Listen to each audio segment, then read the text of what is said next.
Le comble, c'est qu'un jour, je reçois un message de quelqu'un qui me dit j'adore ta chanson des enfants qui jouent. Et que cette personne était une des personnes qui rigolait de moi à l'école. Et il me demande il me dit j'adore ta chanson sur le harcèlement scolaire. Je me suis dit oula.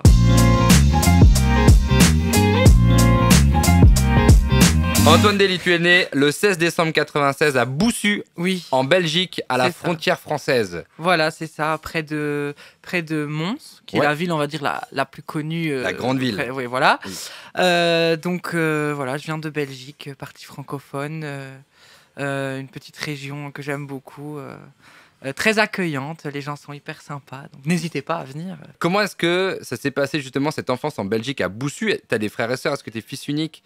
Comment ça s'est passé au sein de la famille déjà? Ouais. Alors, je suis né à Boussu, mais j'habitais à Beaudour, qui est un petit village pas très loin. Ok. Et donc, ça s'est passé comment? J'étais le petit dernier. Parce Une fratrie de combien? On est 3. Ok. J'ai un frère et une sœur.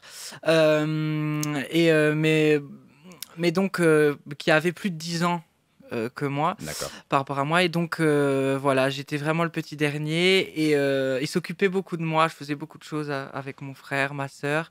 J'ai eu une enfance, on va dire, j'étais très bien entourée.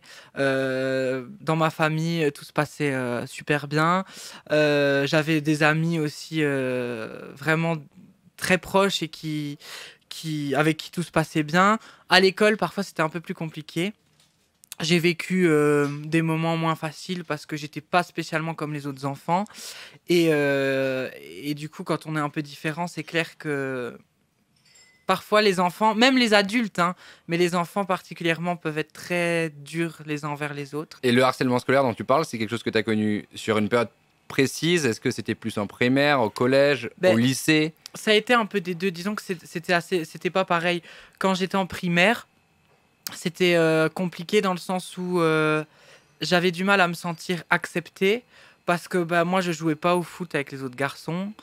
Il y avait un truc aussi, on se moquait de moi parce que les garçons ils collectionnaient les trucs, les cartes Pokémon, les Yu-Gi-Oh, ces machins là. Moi ça m'intéressait pas du tout. Moi je collectionnais les trucs d'idole. Je sais pas si tu vois. Et Didlina.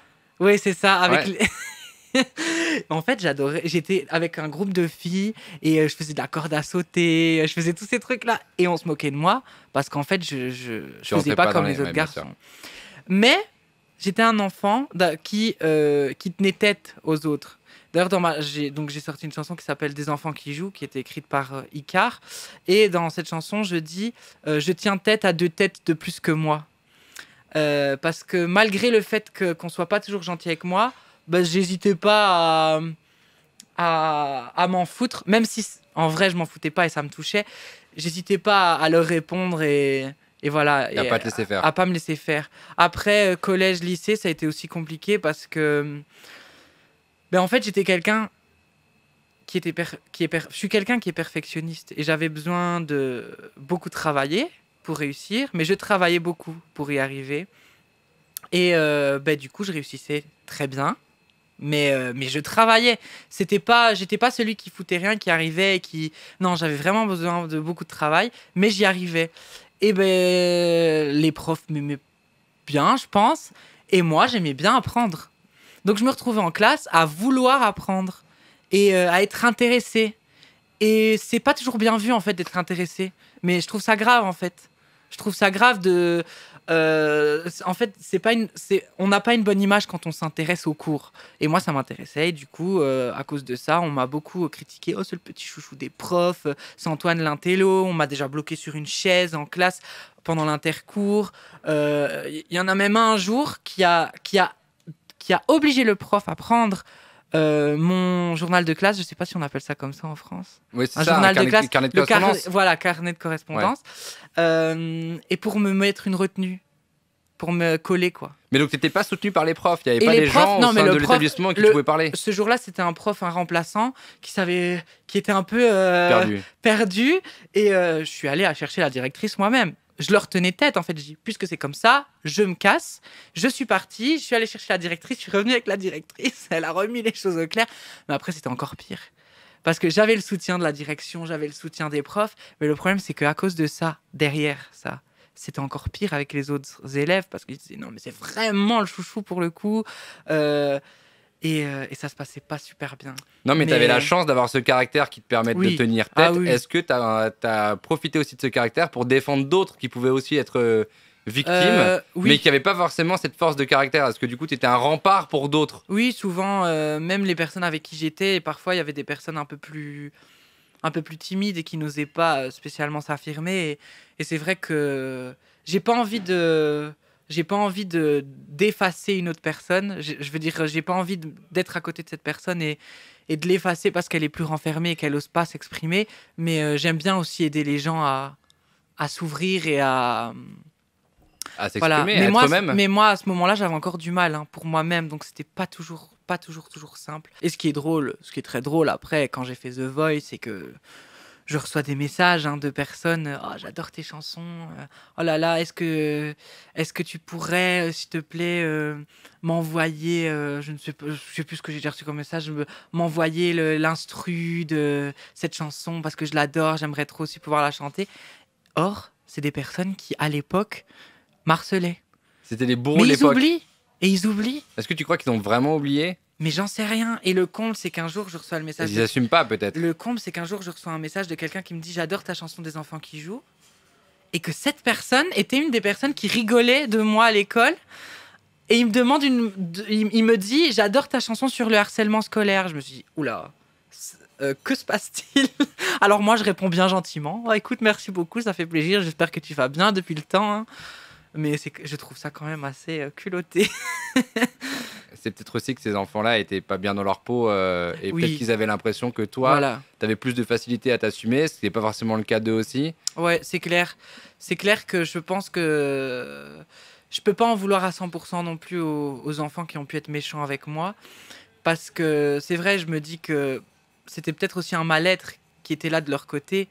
Après, moi, ça m'arrivait d'avoir un mal-être, mais c'est pas pour ça que j'étais méchant avec les autres. Bien sûr. Et voilà, bon. Et puis après le bac, du coup, il y a eu des études pour devenir instituteur, C'est ça, voilà. Alors c'est rigolo parce qu'en fait, t'aimais tellement l'école que t'étais même prêt à retourner y travailler en fait. Ben, en fait, je sais même pas ce qui s'est passé dans ma tête réellement. Parce que moi, je savais pas trop quoi faire en sortant des secondaires et je me suis dit, mais qu'est-ce que je vais pouvoir faire? Je me dis, j'ai envie de faire un métier où je vais pouvoir toucher à plein de choses parce que je m'ennuie très facilement. Donc je me suis dit, instituteur primaire, c'est pas mal parce que tu vas pouvoir toucher à plein de matières. En fait, je savais pas du tout quoi faire. Donc je dis, je vais étudier plein de matières et puis je les enseigne à des enfants. En plus, j'adore ça, enseigner. Moi, quand j'étudiais mes leçons, en fait, je les récitais, mais pas en mode je récite comme un poème. J'expliquais comme s'il y avait des gens en face de moi. Donc j'étais dans ma chambre et j'étais là. Alors voilà, aujourd'hui, vraiment, hein, ça devait être très drôle pour si mes parents ou quoi Mais des m'écoutaient à la petites porte. caméras dans la chambre. Parce que, en fait, quand j'étudiais une leçon d'histoire ou quoi, je disais alors aujourd'hui, nous allons étudier. Et je faisais vraiment ça. Et j'expliquais vraiment comme s'il y avait des gens, alors que j'étais tout seul et que c'était pour étudier pour mes examens, etc. Et donc, je me suis dit pourquoi pas partir dans l'enseignement. Et en plus de ça, dans mon école secondaire, au lycée, ben, dans le même bâtiment, il y avait l'école normale pour devenir instituteur. Du coup, moi qui étais un peu stressée de partir ailleurs, je me suis dit, vas-y, je vais rester là. Au final, ils ont déménagé l'année où j'ai commencé. Et ils sont partis dans un bâtiment énorme. Donc voilà, bon, je l'ai fait quand même. Mais voilà, c'était une belle expérience. Ça m'a permis de grandir aussi. Ça m'a permis de faire un beau voyage en Bolivie qui a changé ma vie. Oui, parce qu'à la fin des études, je crois que tu es parti un an en Bolivie. C'est ça? En fait, quand on fait des études d'instituteur primaire, il y a plein de stages. Et en dernière année, l'un des derniers stages, c'était un stage au choix. On pouvait retourner dans l'une des écoles dans lesquelles on était déjà allé ou, par exemple, partir à l'étranger. Et moi, j'ai choisi de partir en Bolivie, dans un lycée franco-bolivien, à La Paz. Et c'était une expérience dingue parce que j'ai rencontré plein de gens, j'ai vraiment voyagé, découvert une nouvelle culture et ça m'a changé, ça m'a transformé. Ah mais complètement, quand on lit les interviews de toi, c'est une période hyper importante, charnière pour toi. Par contre, je peux pas dire ce qui s'est passé. C'est vraiment magique, hein. C'est un peu comme un voyage initiatique. Mais c'est vraiment, il s'est passé quelque chose de magique. Et quand je suis rentré de Bolivie, je me suis dit, Antoine, maintenant, Tu vas être qui tu veux être. Tu t'assumes. Tu chantes ce que tu veux. Tu t'habilles comme tu veux. Tu es comme tu veux être, en fait. Et arrête de te cacher. Et ça a changé ma vie. Donc, sans les études d'instituteur primaire, j'aurais pas vécu ça. Bon, peut-être que d'une autre manière, j'aurais fait un autre voyage ou j'aurais vécu une autre expérience qui aurait pu me donner ce déclic. Mais je crois que ça aurait mis plus de temps. C'était il y a 4 ans, c'est ça, en 2018. 2018. D'ailleurs, Ouais. ici, je me suis fait tatouer le papillon pour vraiment la renaissance avec 2018. C'est en référence à mon voyage là-bas qui a vraiment, vraiment changé ma vie. Donc, j'ai commencé à faire des covers, mais en reprenant des chansons à ma manière, en revisitant vraiment, en commençant tout doucement à m'accompagner au piano, parce que ça, je le faisais pas avant non plus. Et là, je mettais des hashtags sur les réseaux, et un jour, je reçois un message sur Instagram. Bonjour Antoine, j'ai vu ta vidéo C'était sur... La cover, c'était Fais-moi une place de Julien Clerc et The Scientist de Coldplay. Et il m'a dit voilà, je travaille pour Bruno Berberes, le directeur de casting de The Voice, et on serait très intéressé de te rencontrer, de te voir à Paris. J'ai pas trop réfléchi, je me suis dit au début, je voulais pas refaire The Voice. Mais je crois que Et tu je avais me même suis- échangé avec Chimène Badi parce que Oui, elle, quand tu avais Voilà. fait The Voice avec elle, en quart de finale justement, elle t'a dit maintenant, il faut que tu travailles encore sur toi pour te Exactement. trouver, te construire artistiquement. Et donc j'envoie un message à Chimène où je l'appelle, je sais plus, je lui dis écoute Chimène, voilà, j'ai été contactée, mais je sais pas. Elle m'a dit Antoine, entre nous. Enfin, entre nous. C'est le Pardon. temps qui s'enfuit, qui s'en fout. Je crois que là tu es prêt. J'en suis sûr. Et là, je me suis dit allez, vas-y, Chimène valide, j'y vais. Et j'y suis retournée, donc j'y suis allée et ça s'est super bien passé. Et tout s'est enchaîné. Moi, j'y croyais pas. Hein. J'y croyais jamais à chaque étape. Je me disais non. On me disait non, mais c'est bon, les cadres vont se retourner. On a confiance en toi. Je dis non, non, non, non.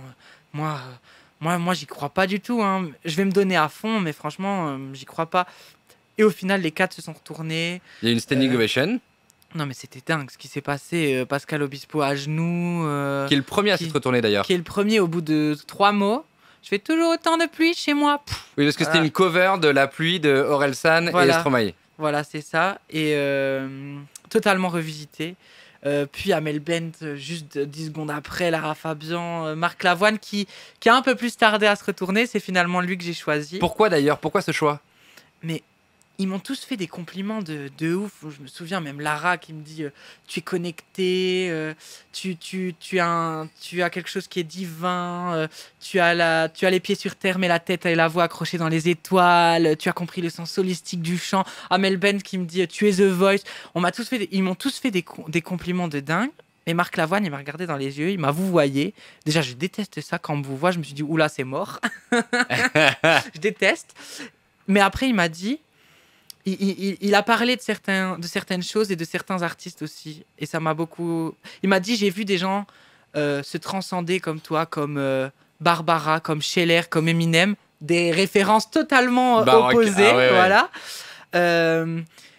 Et il m'a dit, mais je crois qu'un jour, tu as dû te regarder dans les yeux et te dire, Antoine, c'est ma vie, vis-la et fonce. Parce que ça n'a pas dû être toujours facile et tu as dû un jour te regarder dans un miroir et te dire, vas-y, fonce et vis ta vie.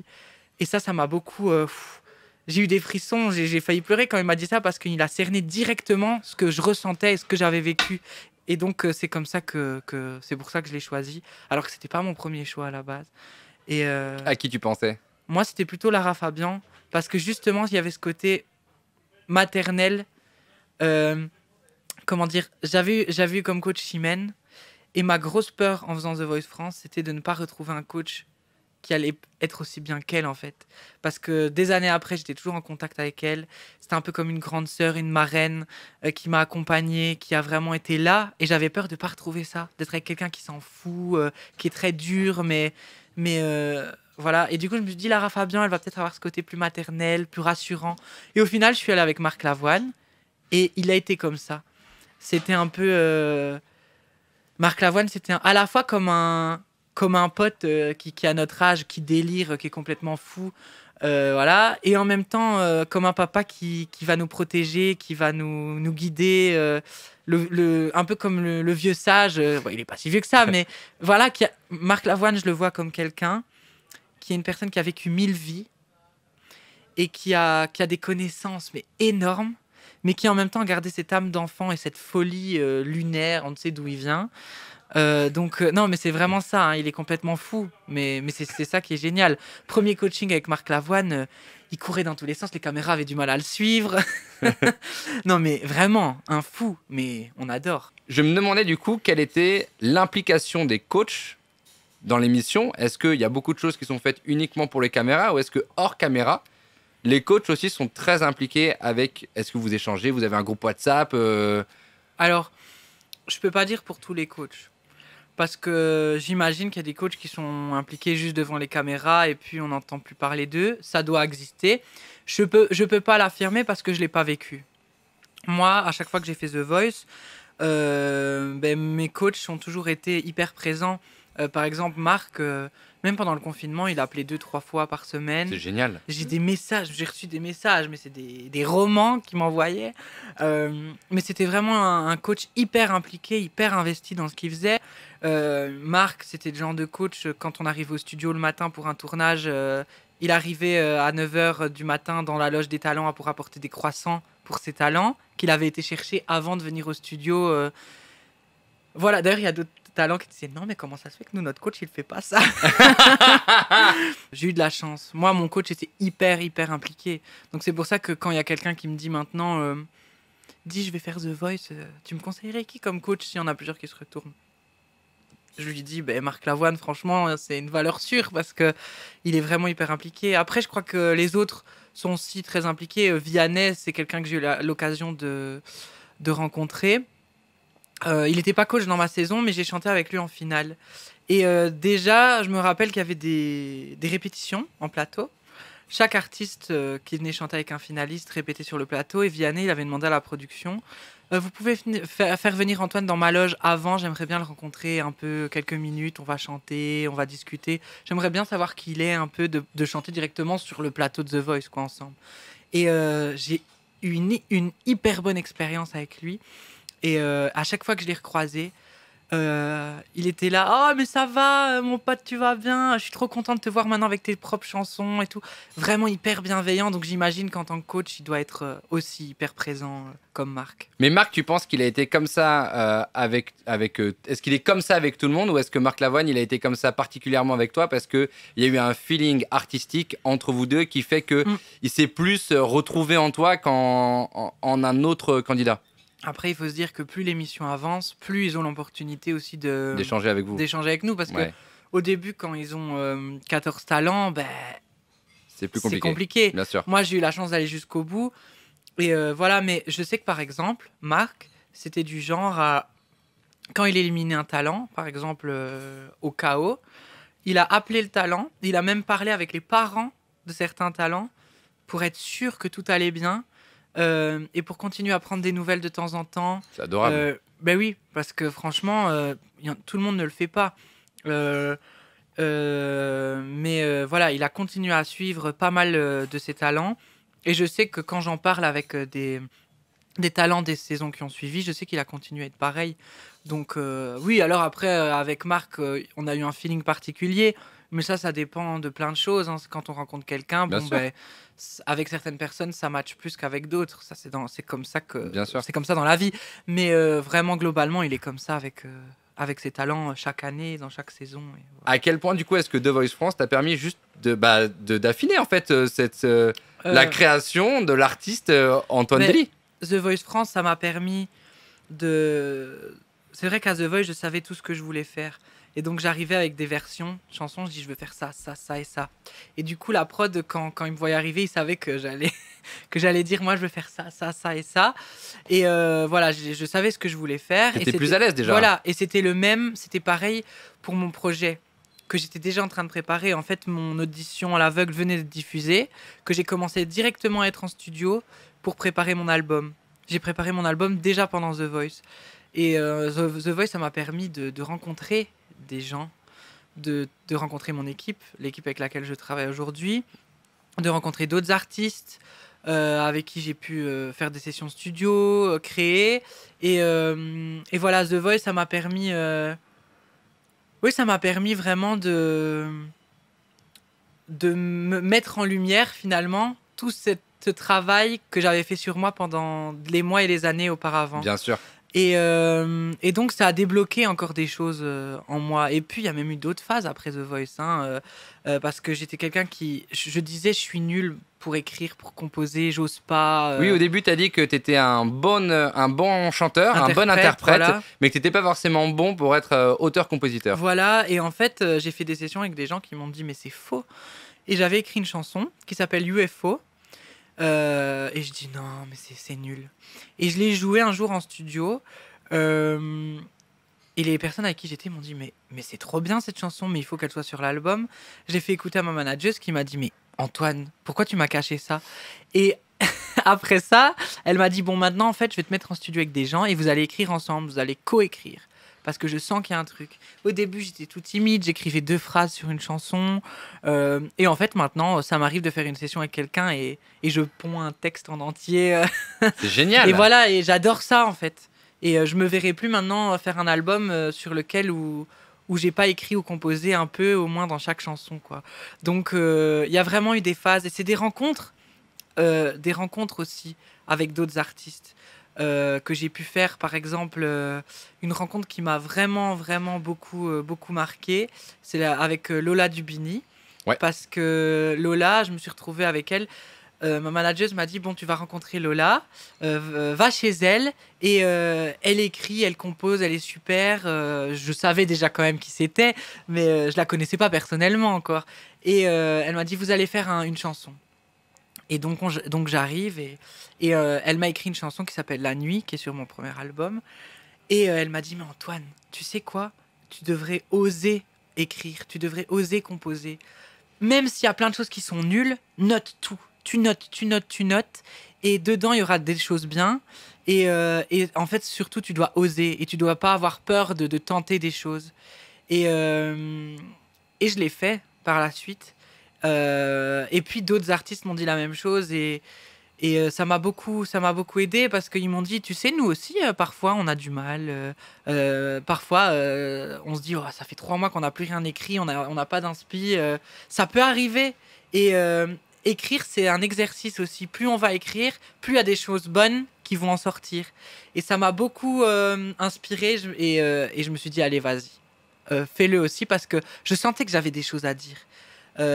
Et c'est sympa quand j'ai des choses à dire et que d'autres les écrivent à ma place, mais quand je peux les écrire moi-même, ces choses, bien sûr. à ma manière, c'est encore mieux. Donc, Mais bien sûr, parce que ça enlève un maillon de la chaîne, en fait. Voilà. Je sais que tu as beaucoup travaillé avec Mark Well, mais du coup, ça veut dire qu'il faut beaucoup parler avec la personne pour qu'elle comprenne les sentiments que tu as en toi et pour réussir à les retranscrire correctement. Oui. Sauf que là, quand c'est toi qui fais ce travail-là, en fait, c'est direct. C'est de ton doigt au papier. Donc, Mark Well, c'était une rencontre tout à fait particulière parce que, pour la petite histoire, pour ceux qui ne savent pas, Mark, qui a écrit Riche, avec Claudio Capéo, qui a écrit Amour Censure avec Oshi. Donc, pareil, j'étais en studio avec lui et on devait faire une session avec plusieurs personnes. Et il est arrivé en avance et moi aussi. Et donc, on a eu le temps de parler et directement coup de cœur. On s'est adoré et on s'est raconté plein de choses. Et puis, on a fait plein de sessions ensemble. Et ça nous arrivait souvent en plein milieu de la nuit, à 5h du matin, de se parler, de se dire... Un jour, il était très tard, c'était en pleine nuit, et je lui dis j'ai une idée, j'ai écrit quelques mots, et je lui ai envoyé le texte. Il a affiné le texte, on a retravaillé ça ensemble et tout. Mais Mark Well, c'est une personne qui aurait pu m'écrire 3 albums complets, tellement qu'il m'avait cerné et compris. Même sans me parler, il savait ce que je voulais dire. Et ça, c'est rare, des rencontres comme ça. J'en ai eu plusieurs dans ma vie. C'est-à-dire qu'il y a un vrai contact. Il y a vraiment un vrai contact. Et ça ne peut arriver que si vraiment il y a un bon feeling avec... Et moi, j'ai travaillé qu'avec des personnes avec qui j'avais un bon feeling. Si ça m'est arrivé de rencontrer des artistes où il n'y a pas de feeling, au final, il n'y a en général rien de fou qui sort de ces sessions. Et c'est en général des chansons qu'on garde pas. J'ai beaucoup appris de lui, parce que... Dans l'écriture, tu veux dire? Ben oui, parce que pour moi, c'est un poète. Je peux pas dire que j'écris comme lui ou qu'un jour, j'aurai la prétention de dire que je pourrais écrire comme lui, parce que c'est un poète. Et alors, je vois à quelle vitesse il écrit. Non, mais il dit « Je reviens dans 20 minutes ». Et il revient avec 3 couplets, 3 propositions de refrain. Là. Non, j'exagère, mais... Non, mais c'est un truc de fou. Et c'est de la poésie. C'est un artiste, mais incroyable. Et du coup, j'ai beaucoup appris de lui parce que du coup, il y a un niveau d'exigence assez élevé. Je me dis, waouh, pour faire. Vu qu'il a écrit beaucoup de textes sur mon premier album, je me suis dit, par la suite, si je vais écrire moi-même, il faut pas qu'au niveau du texte, ça soit. En dessous. Voilà. D'office, ce sera différent. Bien sûr. Et je dis pas qu'il y aura pas encore une collaboration avec lui, hein, parce que je l'adore et que voilà, ça peut nous arriver de faire une session ensemble. Mais voilà quoi. D'ailleurs, j'écris pas tout seul. Hein, souvent, j'écris avec d'autres gens. Encore maintenant parce que en ping-pong en fait. J'adore oui c'est ça, j'adore ce partage. Je suis pas quelqu'un qui aime s'isoler tout seul chez lui sur son piano, qui a besoin de solitude pour créer. C'est vraiment la chose qui va faire que je n'aurai pas d'inspiration. Pour avoir d'inspiration, j'ai besoin d'avoir d'autres gens.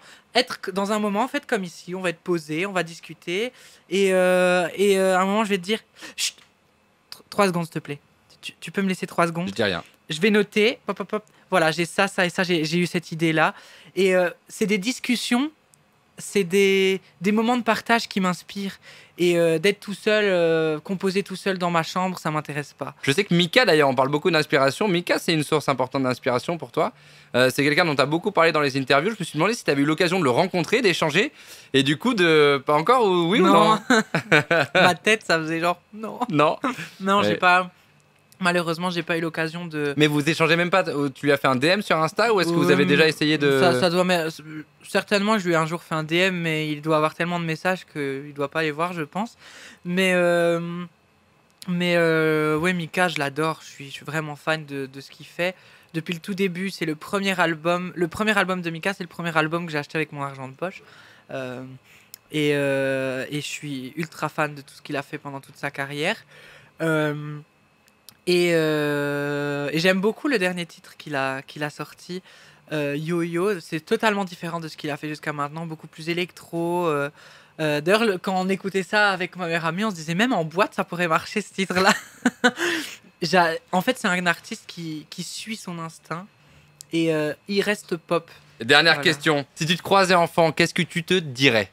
Je dirais, écoute Antoine, peut-être que c'est pas toujours facile aujourd'hui, mais n'aie pas peur, vis ta vie et sois toi-même, parce qu'il y a plein de belles choses qui vont arriver par la suite. Tu vas pouvoir vivre plein de choses incroyables que tu n'espères peut-être même pas vivre là aujourd'hui.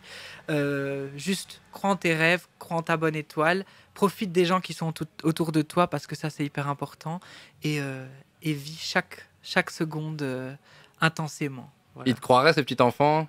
Il se dirait, oula, il se dirait, mais c'est pas possible. mais voilà, je sais pas, moi j'y croyais pas hein, quand j'étais petit, mais. Et en fait, si. Mais en fait, si. Donc voilà. Félicitations Antoine, merci beaucoup d'avoir répondu à mes questions. Merci beaucoup pour l'invitation, c'était trop bien d'être là. Avec plaisir, pas de regrets, pas de remords? Non, pas du tout. Jamais? Aucun. Bon, ça c'est important. Aucun.